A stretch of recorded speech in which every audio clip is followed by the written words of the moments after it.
Tayo is a woman of strength. She lived in a small town in Ibadan, Nigeria, where her husband, Victor, was a respected man. But behind closed doors of their modest home, Victor was a different man. He was controlling, cruel, and quick to anger. The abuse started with words, sharp and cutting, then escalated to shoves, slaps, and nights filled with fear. Tayo endured it all for the sake of her two daughters, who were the lights of her life. She feared what would happen to them if she left. How would they survive in a world that seemed so unforgiving?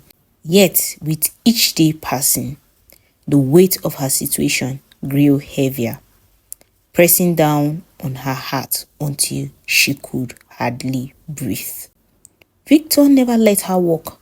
He insisted that a woman's place was in the home, that she had no need to earn her own money.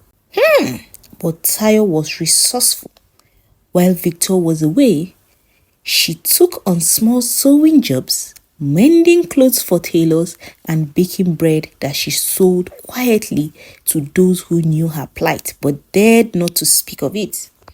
Little by little, she saved every penny she could, hiding the money away in a box hidden beneath the floorboards. The years passed by, and Tayo's quiet determination began to pay off. She learned a job in a nearby town, a cleaning position at a hotel. It wasn't much, but it was steady work. Tayo took it, telling Victor that she was visiting a sick relative on the days she was away. The lie gowned at her, but she never knew it was necessary. Every day she worked, she grew stronger in spirit and in resolve. Her savings grew enough to make a difference to fund an escape. Then came the night that changed everything. Victor, drunk and enraged, lashed out more violently than ever before. As Tayo lay on the cold floor, bruised and bleeding, she realized she couldn't wait any longer. The next morning, as Victor slept off his drunken stupor, Tayo packed a bag for herself and her daughters with trembling hands. She took the money she had saved and quietly left the house that had been her prison for so long. Tayo and her daughters traveled by bus to the city, where they stayed in a shelter for women fleeing abuse. It was there that Tayo learned of a program that helped women like her find work abroad. The idea of leaving everything she knew behind was terrifying, but she took the bold step because it was her only chance to a new life. With the help of the shelter, Tayo secured a job as a live-in caretaker in a distant country, thousands of miles away from Nigeria. It was a long and arduous process, but eventually she and her daughters boarded a plane, leaving behind the life they had known. The new country was so unfamiliar and overwhelming, but Tayo embraced it with open arms. She worked hard, learning the language and saving money to provide for a better life for her daughters. Years and years passed, and Tayo's daughters grew into strong, independent women. They excelled in school, made friends, and thrived in their home.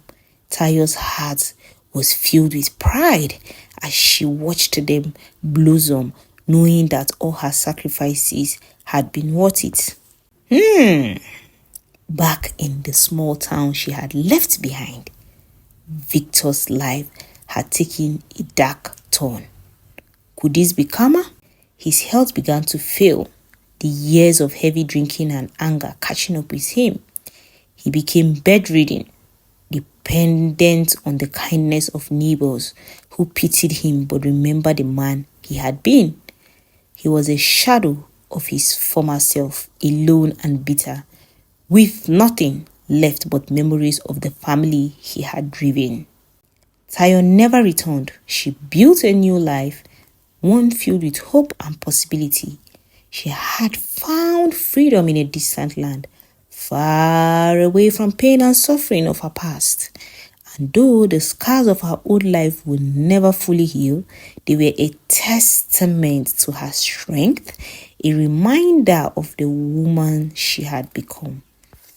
In the new country, Tayo stood on a balcony looking over the sea.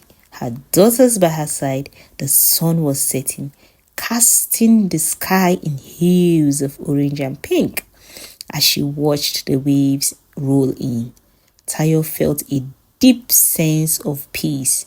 She had escaped the darkness and found the light, and in the light she discovered her true self, a woman of quiet strength who had endured the unthinkable and emerged victorious. The moral of this story is, do not be wicked to your family.